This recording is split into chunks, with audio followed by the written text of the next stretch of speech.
بسم اللہ الرحمن الرحیم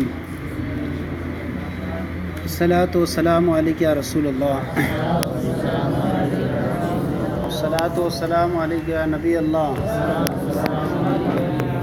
الصلاۃ والسلام علیک یا حبیب اللہ وعلی آلک واصحابک یا نور اللہ صلی اللہ تعالی علیہ وسلم۔ مسند علیہ کے بارے میں بیان کیا جا رہا تھا۔ مسند علیہ کی سب سے پہلے حذف اور ذکر کو بیان کیا گیا۔ اب اس کے بعد باقاعدہ جو مسند علیہ میں معرفہ ہوتے ہیں ان کے طریقے سے سب سے پہلے لے کر چل رہے ہیں ضمیر کے بارے میں۔ ضمیر کے بارے میں بیان کریں گے۔ سب سے پہلے مسند علیہ جو ہے معرفہ میں سے، معرفہ کی جو 7 قسمیں ہیں ان میں سے سب سے پہلے ضمیر کے بارے میں بیان کریں گے۔ وہ اما تعریفہ فبالازمار، رہا مسند علیہ کو معرفہ لانا ضمیر کے ذریعے، مسند علیہ کو معرفہ لانا ضمیر کے ذریعے سے، لأن المقام للتکلم بالخطاب بالغیبت، اس لیے ہوتا ہے کہ مقام یا تو تکلم کا ہے یا خطاب کا ہے، غیبوبت کا ہے۔ اصل واجب جو ہے خطاب، جیسے کہ ہم کہیں انت عرفت، انا عرفت، انت عرفت، زید ہوا عرفہ، تو اس طرح سے جیسا جیسا مقام ہو، غائب کا مقام ہو تو غائب کی ضمیر لائیں، متکلم مقام ہو تو متکلم کی، اور مخاطب کا مقام ہو تو۔ اور مزید جو ہے بہت ساری اس کی فائدے بھی ہیں ضمیروں کے ذریعے لانا، اختصار کرنے کے لیے بھی ہوتا ہے۔ کسی کا نام اتنا لمبا ہے، اب اس کو نام کو لکھیں گے تو کتنے جائے گی، اور وہ ضمیر کا انا کہہ دیا میں، اب وہ کہے گا امیر المومنین فلاں بن فلاں فلاں، اتنا لمبا نام ہو جائے گا، ہوتی ہے بیان کرنے میں پھر مختصر ہو جائے گا۔ تو ضمیر کیا ہوتی ہے؟ عام طور پہ اختصار کے لیے بھی لائی جاتی ہے۔ رہا مسند علیہ کو معرفہ لانا ضمیر کے ذریعے، تو اس لیے مقام تکلم یا خطاب یا غیبوبت کا ہے۔ اصل الخطاب یکون لمعین، خطاب کی اصل تو یہی ہے کہ وہ معین اور متعین شخص کے لیے ہو۔ ہم جس سے بھی کر رہے ہیں خطاب کیا ہوتا ہے؟ وہ سامنے والا موجود ہوتا ہے، اس سے خطاب کرتے ہیں۔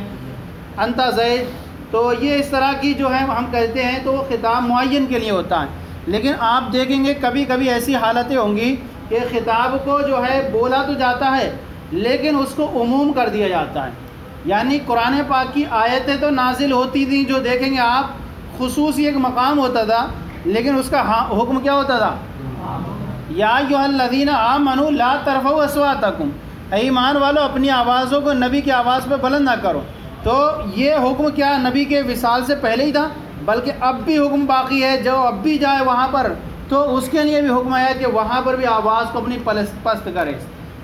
صحیح ہے نہیں؟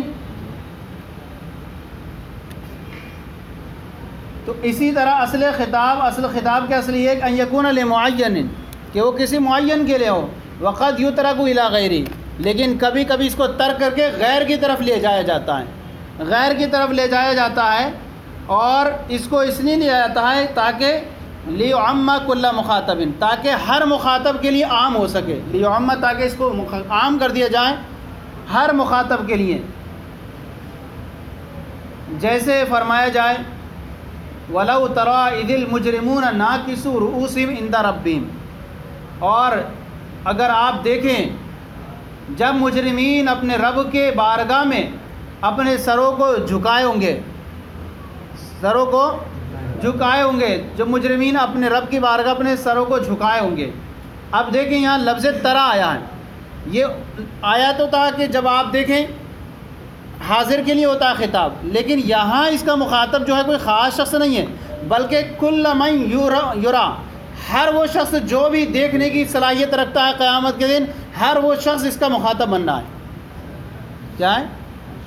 ہر وہ شخص، یعنی جو بھی دیکھے گا، یعنی جس کو بھی صلاحیت ہوگی دیکھنے کی، وہ لفظ ترا میں شامل ہوتا چلا جائے گا۔ کیا ہو جائے گا؟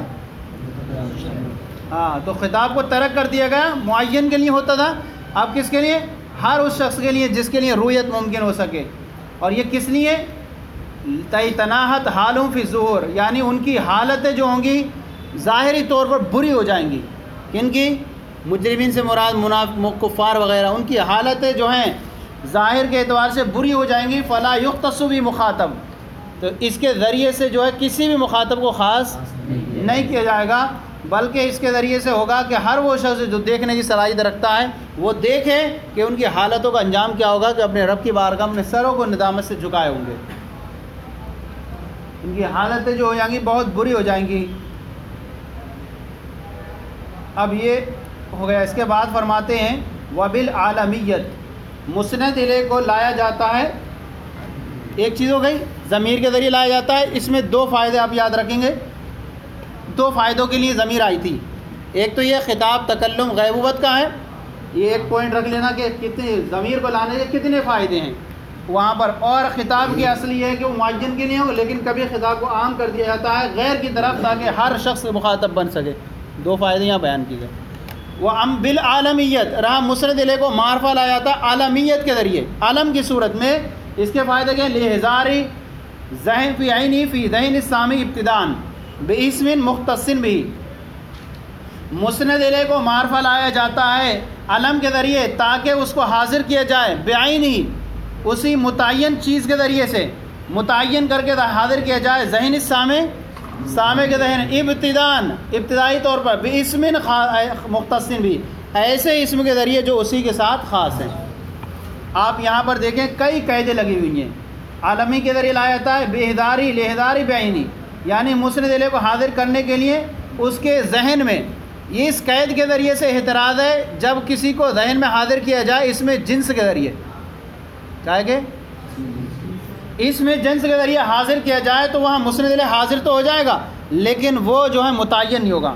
جیسے کہا جائے رجل عالم جا، عالم مرد آیا، یہاں اس کو نکرہ کی صفت لا کر کے یہاں پر نکرہ مخصوصہ بنا کر کے اس کو مبتدا بنانا صحیح ہو سکے اس لیے لائیں، لیکن اس کے ذریعے سے اس کے ذریعے بعینی متعین جو وہ آدمی ہوگا وہ مراد اس سے نہیں ہوگا، سمجھ آیا نہیں؟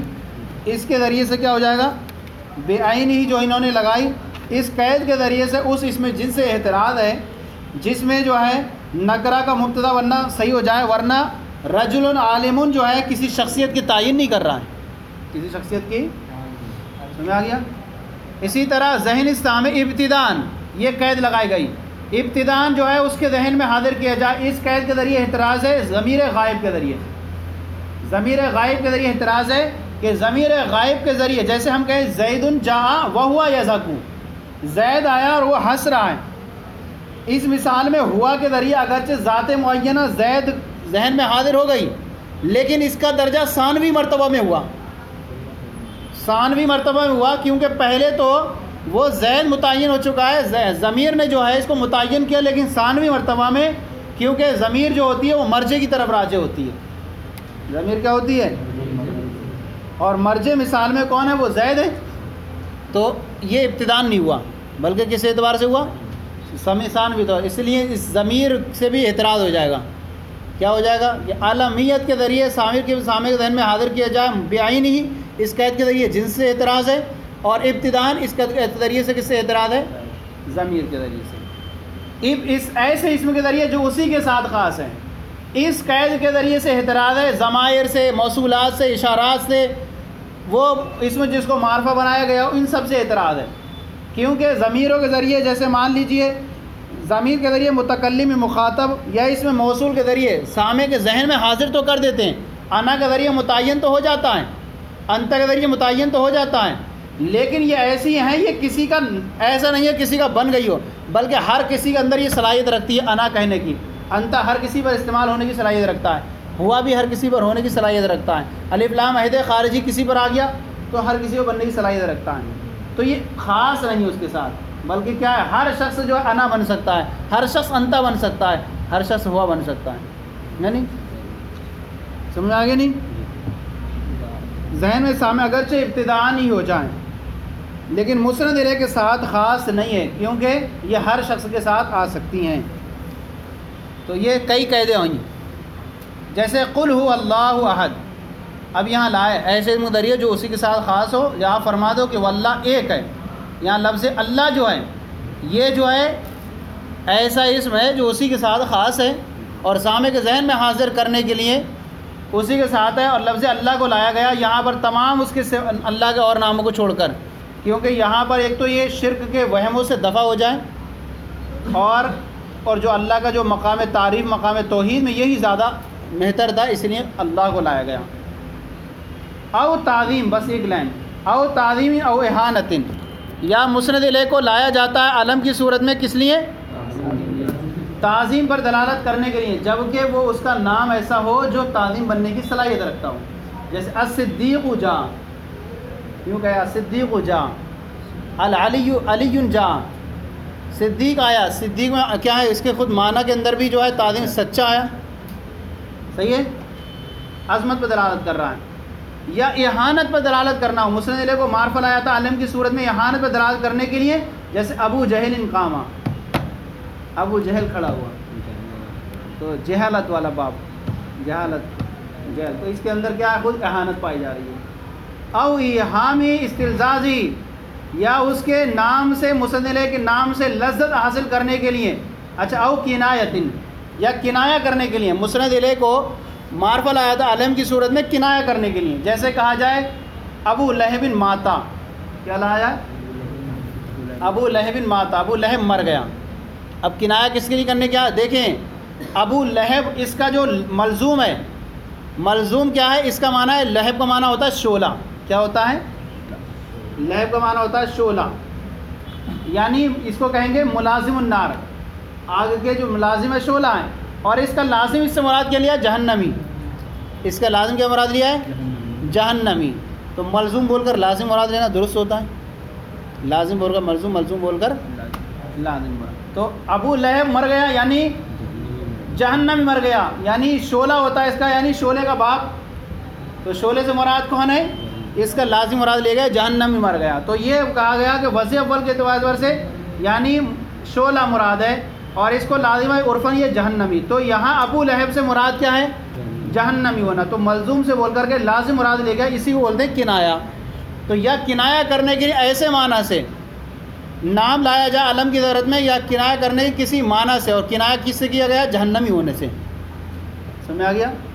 یا اس کے نام سے لذت حاصل کرنے کے لیے، چھوٹی چھوٹی لفظ پہ بہت بولنا پڑتی ہے۔ او استلزازی، او احامی استلزازی، یا اس کے نام سے لذت حاصل کرنے کا وہم دلانے کے لیے، اس کے نام سے لذت حاصل کرنے کا وہم دلانے کے لیے مسند الیہ کو معرفہ لایا تھا علم کی صورت میں، جیسے کہ یہ کہا باللہ یا ذبیات القائی قلنا لنا لیلایا من کننا ام لیلایا من البشر، اے مقام قا کی ہرنیوں، ہم مجھے بتا دو کہ لیلا میری تم میں سے ہے یا میری لیلا بشر میں سے۔